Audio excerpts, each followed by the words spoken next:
So, hello there. Today we're talking to Sebastian Litmanovich, music producer and visual artist from Madrid. It's a pleasure to have you here today. Sebastian, how are you? Hello, how are you? I'm very fine. A bit hot. It's a very hot day, but that's good. That's good. I like summer. Oh, thank you so much for talking to us for the Five Star Project. And My pleasure. oh, thank you. We'd love if you could introduce yourself to us and explain what you do. Okay. Well, I am, as you said, a visual artist, a musician. I started in Buenos Aires. I studied in Buenos Aires. Music, it was mostly intuitive and self-learning. I didn't study anywhere music, but I find out with time that actually you are studying, but by yourself. So you are learning, you are studying, you can even have the discipline and everything similar, exactly like going to the university, but doing it by yourself. And nowadays with the internet, it's so much easy to progress and to access to information and stuff like that. But I started very young in Buenos Aires, and I study graphic design. I also study communication media. It includes, for example, radio production, TV production, script writing, production, I don't know, all kind of real, actual real stuff you need to do when you do a TV show or a radio show or a movie or stuff like that. So I studied that very young. Later I studied graphic design. And I finished my studies in New York That's amazing. for 3-4 months in School of Visual Arts and Parsons Schools. So yeah, That's I amazing. mostly go around all the time, everything that is visual or musical. Yes. So how That's did what is in my head all the time. all the time? So how did you get Most. into music from Well, there? probably I think most of the inner passions you could have are something you learn when you are a kid, when you see something that inspires you very, very much. For example, I always try to think why I am a musician. Because in my family there is no musicians. Hmm. Only one of my grandmothers was a piano teacher, but I never actually saw her play the piano because as soon as she got married, she stopped playing piano. Like, okay, I don't need to work anymore. So there were not a big music passion there, probably. But I think the best influence about music have to be to seeing my father enjoying music, listening to headphones, and all the music when I was 6 years old. I am from 1973, so around 78, 79, I started listening to music more consciously Hmm. because Hmm. I started recording tapes all the time. My grandfather gave me one tape with, I don't know, ABBA and Kenny Rogers, and I studied that music since that Wow. age. Well, since I was 5, 6 years old, I I get the tape, went to my father's car, put the contact, play the tape, and listen. And also, it was my space for myself and only for Yes. myself. Um, uh, my family was having some trouble, so I was a bit stressed, and I find that space very comforting, Oh, definitely. especially when everybody was at home. So I said, okay, I go to the car, goodbye. I take the tapes and start.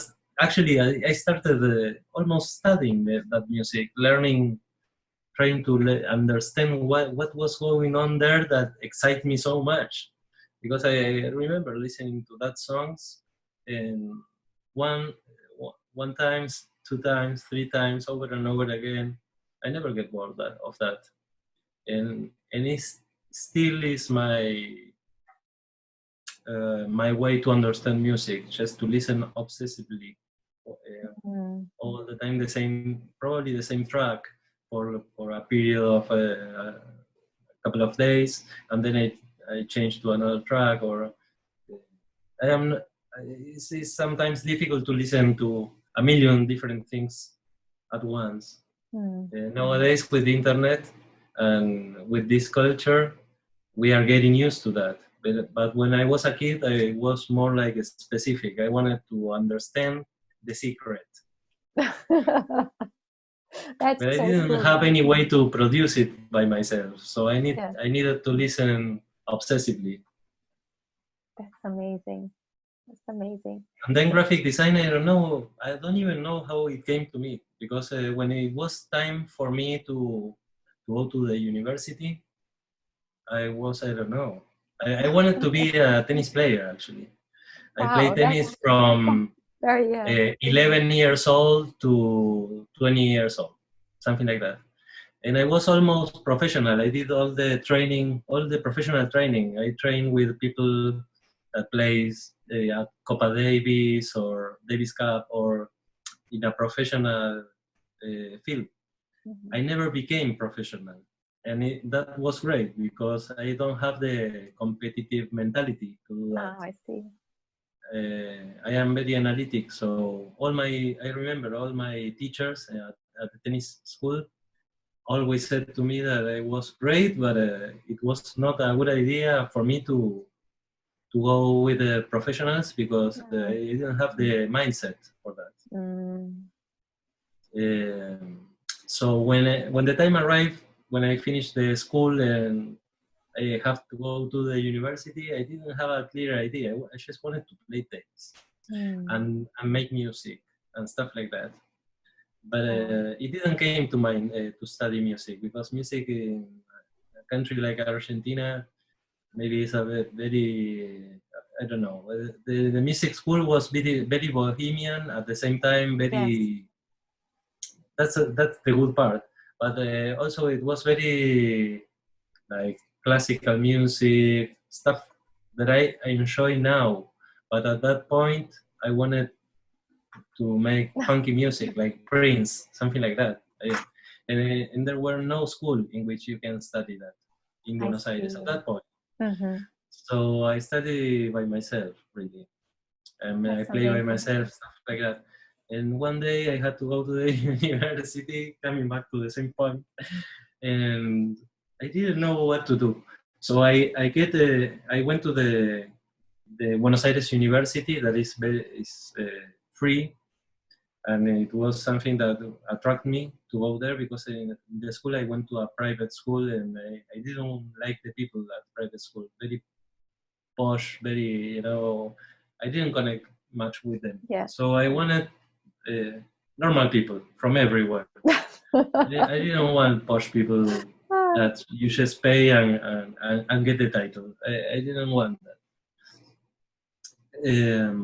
So I went to the university, I get the list of all the careers, and I start like this, not this, not this, not this, not this. And at the end I had graphic design and gardening.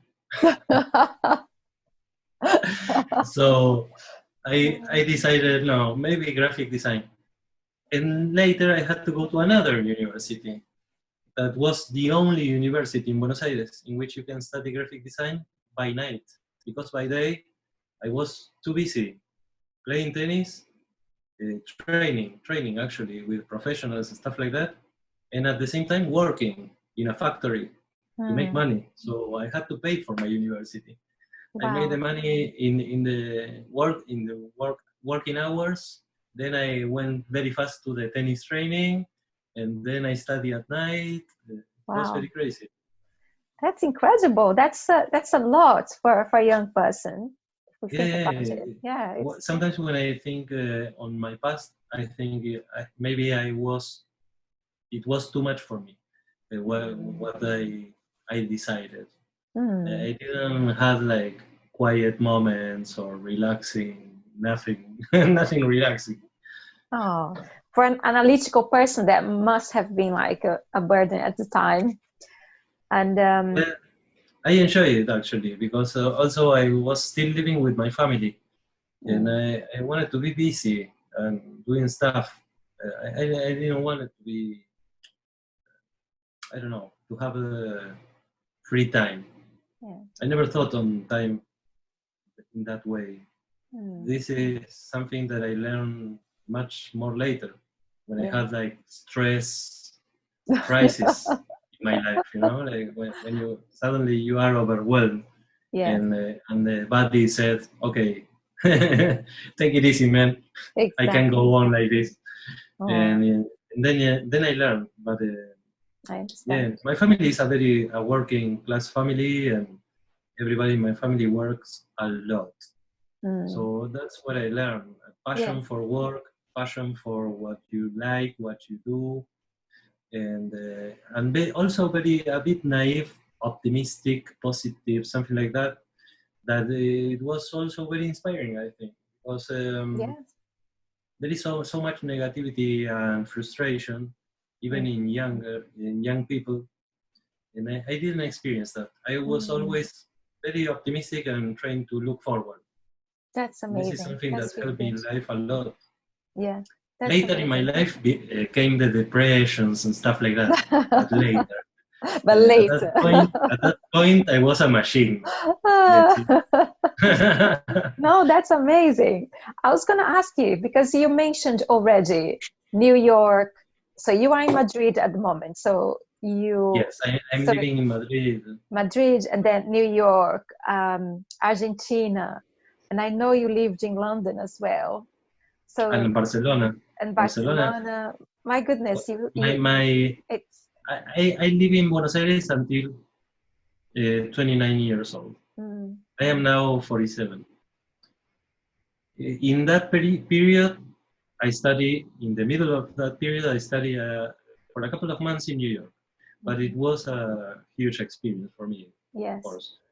And also, I made a lot of vacation trips to Brazil, a lot to Florianopolis, uh, two, three, four times maybe to Rio, a couple of yes, times to Sao Paulo.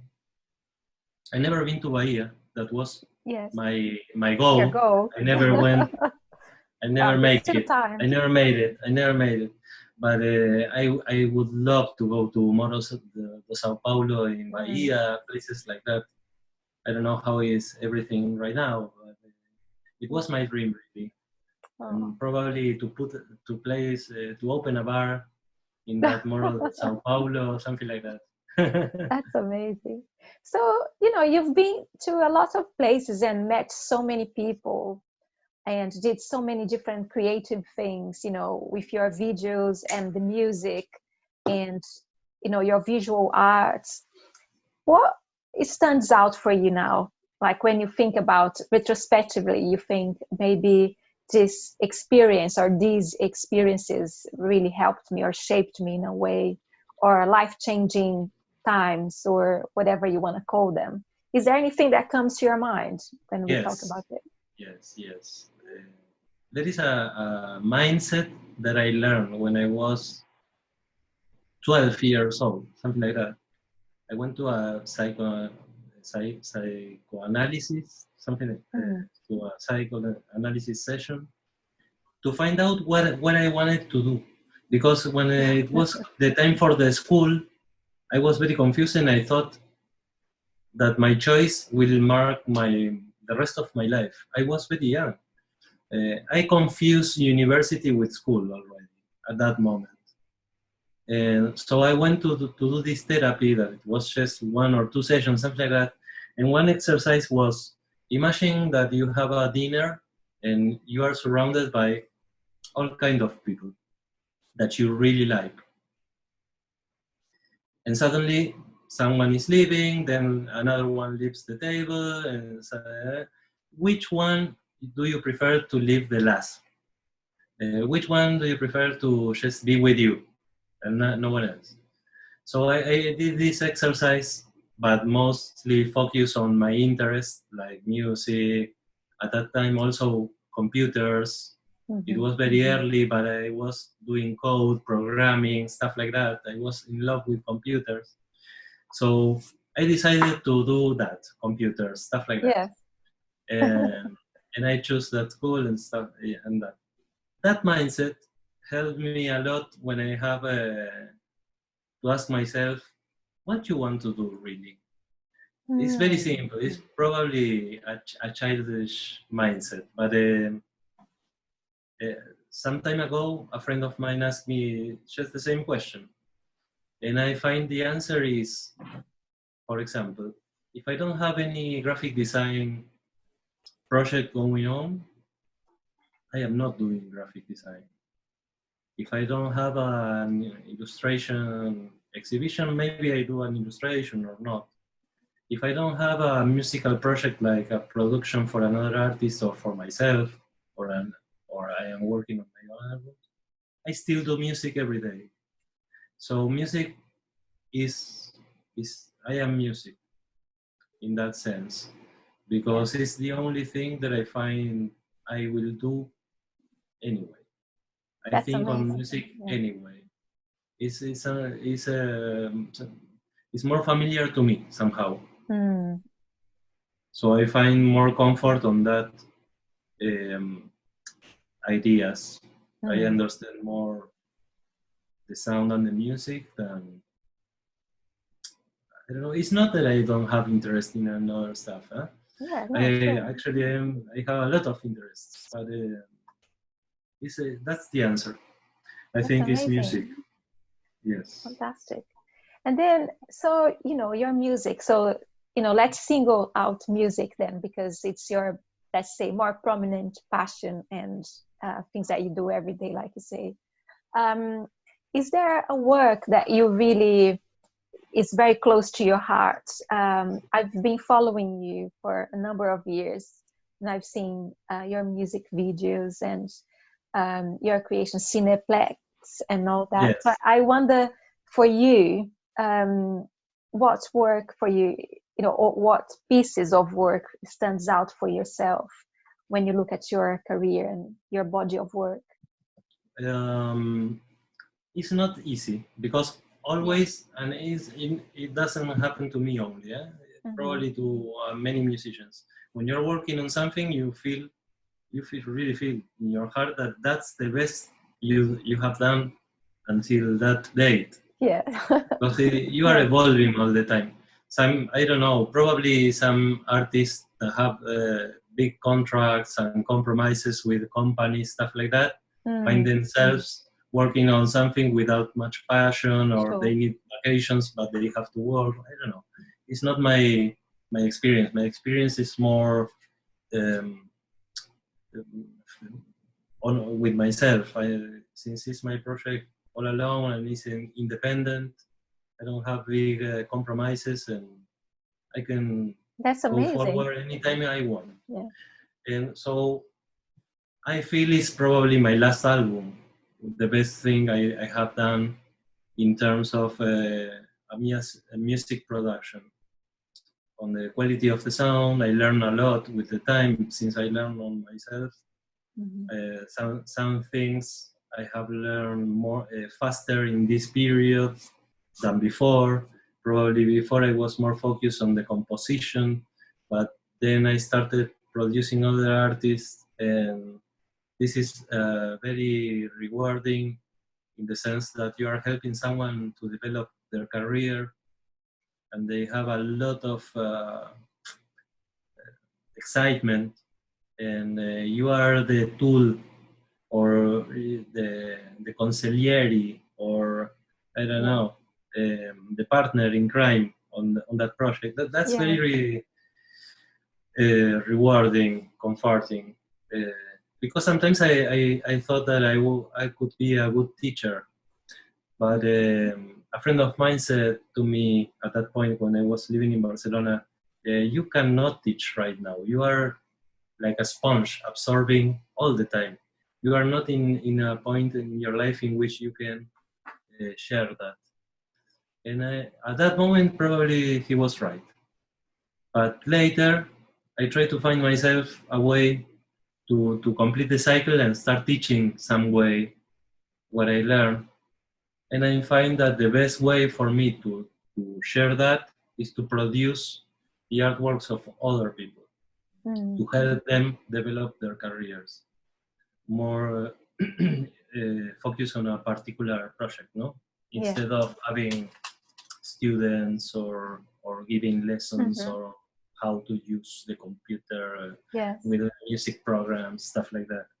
So yeah, if it has to be one word, I would say my new album Solo Olas, Mm-hmm. because it has a lot of stuff in it that I always dreamt on doing. Oh, For amazing. example, music collaborations with other artists I really admire, and and also a complement of um, the commercial layer of the project. Let's say selling the product at the end is more solid right now because I find my way to work with a record label that is very professional. So I find it more rewarding right now. Yeah. Usually, when you are an independent artist, you move from one label to another, and record labels and artists, all stories very stressing, and you never get a cent from anyone. You're always frustrated because probably they don't promote your work or something like that. And right now, I feel very comfortable with this label. I am happy with it. I am happy with the collaborations I had in the album. Mm-hmm. And I also been able to make some video music videos for the album promotion with a video production company for the first time. Usually I done everything on myself with the cameras, Yeah. maybe with the help of one friend or another, but always me doing everything. And I didn't want it to do this time the same, you know. Yes. Yeah. I wanted to talk with a, I don't know, with a director or a producer and focus on my music and whatever it needs to be done on my side. But on the music videos for this album, I only write down the script, the main idea, and then I leave it on the hands of the video Yeah. production company, and I am very happy with the result. It's very indie Yes. because there is never money, but Uh, we done it. We find a way to make it, and yeah. I'm happy with the result. It Amazing. was a bit of a pity that when I was almost ready to go out and start touring and playing festivals and stuff like that, COVID-19 came along and everything changed. But Mm. it not only happened to me, to everyone, no? But that was the only. It was a pity because I was also able to put together a band Yes. with. I felt very good playing with professional musicians, nice people. You know, I was very happy with that, and I am. I hope we can Mm-hmm. start over again and put the concert out and Yeah. play around. I hope it's Mm. possible. But I am already working on a new album, so I don't know. Well, I wish all the best of luck because we know so many artists they have been postponing, doing adapting in so many ways. So it's tough for everyone, and Yeah, it's especially very tough, for if you and have to everything related music to gigs. culture and Yeah. with the festivals and big events with a lot Yes. of people. That will be the last thing that reopen and start Exactly. working again. So Yeah. I don't know. I try to not put much expectation on that Mm. side. Okay. And also, I have to be honest. It's not what I enjoy the most to play live. I prefer to work in my studio. I But see. playing live gives me a lot of learning and experience, so I do it. But Yeah. it's not what I enjoy the most. I I am actually understand. very stressed about that. Every time Oh, I have to play live, I am really? very stressed. Yeah, I am Oh, not relaxed at all. Oh, how do you then relax and go on to play then? Because it's a big No, I part of don't play your relaxed. I just concentrate myself and play the good. character of myself in the stage. Try to project the energy I want to project with the songs. Try to don't forget the lyrics. Don't forget anything, and just go along with it. Oh, But that's something I learn a lot. The stage acting, playing with the band Papaya.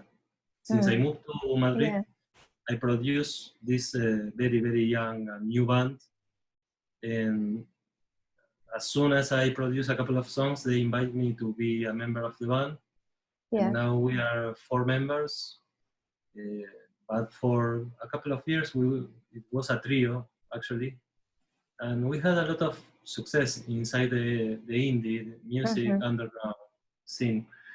But we play all the festivals in Spain. We play the Woman Festival in yeah, London and in Morocco, and I don't know. It's kind of starting at yeah, the same time with a lot of success. So an interest from the media. So it was very exciting and a lot of learning because mm. actually I find myself playing probably 3 4 times a week live, and That's something that wonderful. Yeah. usually stress me a lot. It was a great exercise to be not relaxed, but more to be not afraid. Or Yeah. I don't know. So you touched on lockdown in COVID-19. So so what changed for you in terms of, what you're focusing on now at the moment? Has anything changed for you? What have you rediscovered, or what are you doing that's new? Well, besides the common problems that we are all having, Yeah, exactly. no, Yeah. the shop, the everything. Yeah. I usually work freelance and work at home, so Mhm. I am very used to be. I live alone in a small flat in Madrid, so I am used to be alone and work at home. It's not something new for me, but of course it affects me in the emotional field. Probably I am more aware of how everybody is going, how everything's going on, how is Mhm. everybody, my family, my friends. Sometimes helping someone that is a bit depressed, sometimes receiving help from someone. I don't know. All this that we are all living that, no? We are in Yes. that Yeah. math all together. uh, Something that I find that it changed was I had a routine in which every day I was going to have a coffee in different places around Madrid, uh, to write to write my diary for maybe a couple of pages, write down a couple of pages about anything I wanted to write down, Hmm. and also make some drawings and illustrations at bars, not at home. And That's actually, amazing. since the lockdown, I stopped writing and drawing. I stopped completely. I could not Mm. feel the inspiration to write down what's going on in my mind, or to ideas to draw, to make an illustration, stuff like that. Yeah. So that changed it. Also, I am very much in contact with the night and the music events and stuff like that. And the change of that Hmm. is a big contrast in terms of social activity, and also the input you receive. For example, I DJ a lot usually, and that activity is completely paused right now. Yeah. So I stopped having this information coming to me all the time, because I need to be all the time updated. Every time I make a DJ set, I want to play some new music, stuff like that. And this is a very good exercise for me Mm. to be up to date to what's Yes. going on, what's new, stuff like that. Otherwise, I only would listen to music from the 80s, 70s, 60s. But to listen to new music is something that comes to me through my DJ activity. Yeah. Uh, And another thing that, but it didn't change. It changed, but not much. Is that I have a radio segment in the most popular radio here in Spain. It's Oh, Radio 3, and amazing. my favorite radio show in which I go every time I have a new album. They make me a couple of interviews, stuff like Yeah. that, and we have a very good connection with that people and me, the radio stuff. Yes. So one day I said to them, I want to do something with you. I want to live in the radio because I love radio. But let's think something to do together, so I can have a segment, a monthly segment, something like that, to come to Yeah. the radio every month. So I started this segment called Latineando con Cineplex. It means Latineando with Cineplex. Yes. It has the idea is I go to the radio and talk.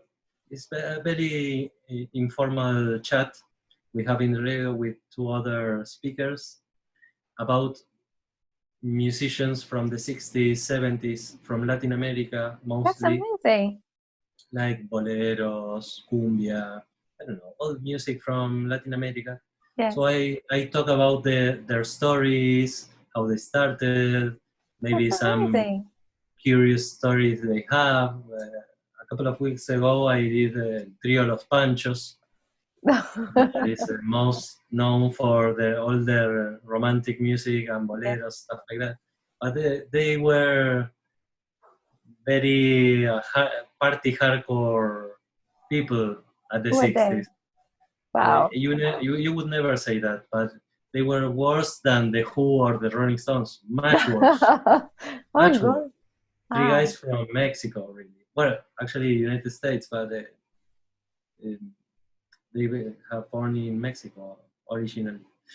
So yeah, I try to bring stories that are interesting and to play at the radio some music that is completely out of trend, and it was so important at that moment. Interesting. And also I play one of the songs live with the guitar, and you know, it's just a very informal performance, with no production, no backing tracks, no anything. It's just me and my guitar. So I play one of the songs.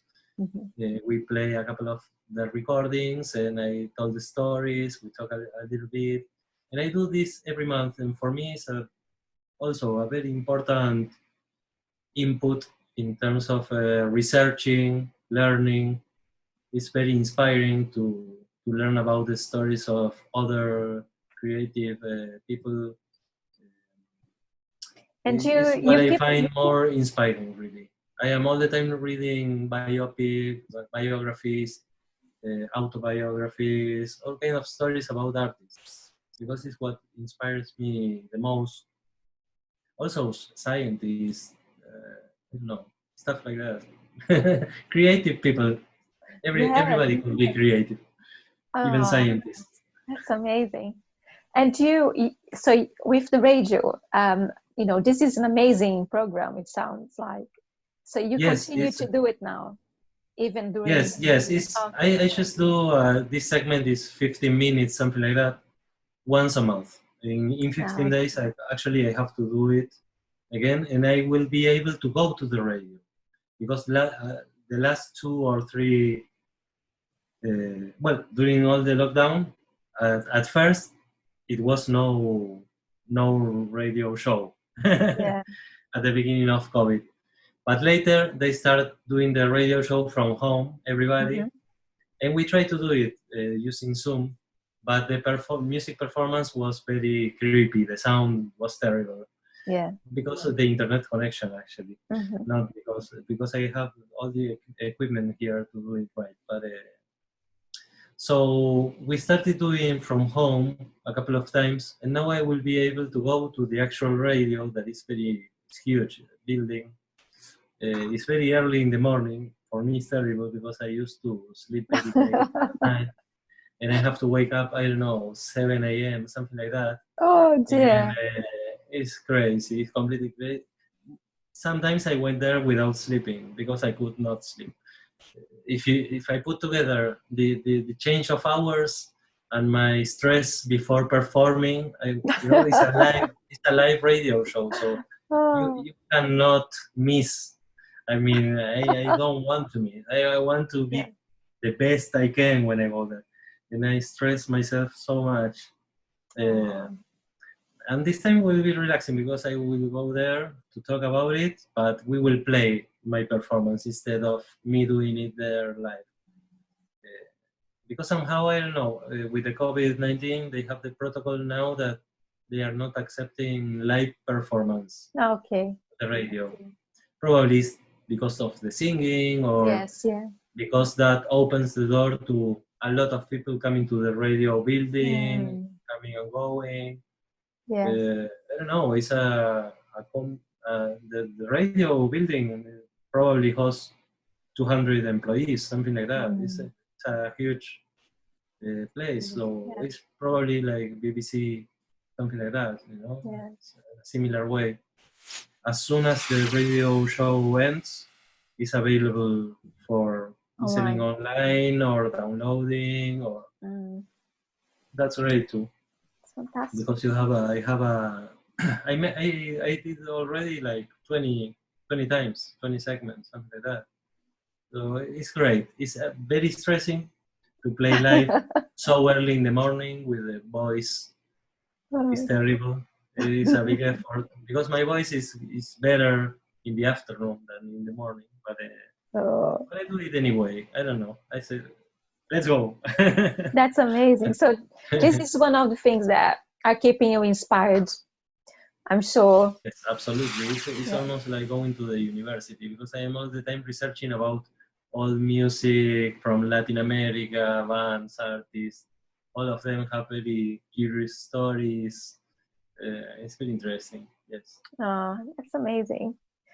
I think our last question then would be around your inspiration. So, what else are you doing to keep yourself inspired and motivated? I remember you said something about watching the skies. Yes, So, yes. is Well, is there I love anything else? science. I Yeah, love science in general. yeah. But lately, because I had a lot of insomnia, and I could not sleep for some time, I find that watching the sky and the stars, like it's like fishing, no? It's something like that. I never fish in my life. I am a vegetarian. But, well, I fished when I was a kid, but that doesn't count. Um, so watch the sky is kind of very relaxing to me. Interesting. I'm learning about it. I catch the Starlink train twice, Amazing. but just for coincidence, I didn't knew it was coming, it was going on over Madrid, or at that time in the sky in that position or anything. I was just watching the sky and suddenly I saw that train of satellites. My first thought was UFOs, but very fast I learned what it was, and I started looking to the schedule of next satellites. It was a complete coincidence, but this really got me excited into that.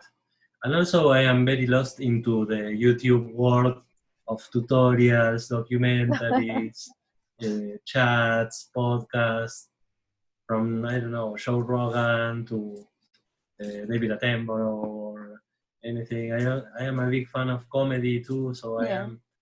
I am rewatching a lot of comedies just to feel myself a bit more happy, more relaxed before going to sleep, stuff like that. This is something that changed with this experience, I think. Well, thank you so much for talking to us and No, sharing your thank you, experiences. We had such a great time.